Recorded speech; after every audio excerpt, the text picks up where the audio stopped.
अल्पवयीन आदिवासी मुलीचे अज्ञात इसमाकडून पलायन. अल्पवयीन आदिवासी मुलीला फूस लावून पळवून नेण्याची घटना माणगाव तालुक्यातील साजे आदिवासी वाडीवर घडली. या प्रकरणी अज्ञाताविरोधात माणगाव पोलीस ठाण्यात गुन्हा दाखल करण्यात आला आहे. माणगाव तालुक्यातील साजे आदिवासी वाडीवर पप्पू दाजी जाधव वय वर्ष 40 हे मोलमजुरीचा व्यवसाय करतात.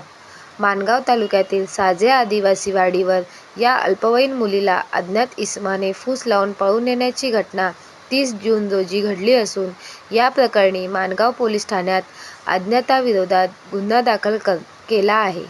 या प्रकरणी भारतीय न्याय संहिता कलम 137, सामान्य भारतीय दंड विधान कलम 363 प्रमाणे गुन्हा दाखल केला असून या प्रकरणी पोलीस निरीक्षक बांगर यांच्या मार्गदर्शनाखाली पोलीस हवालदार शिंदे व तपास अंमलदार सहाय्यक पोलीस निरीक्षक किरवले हे तपास करीत आहेत.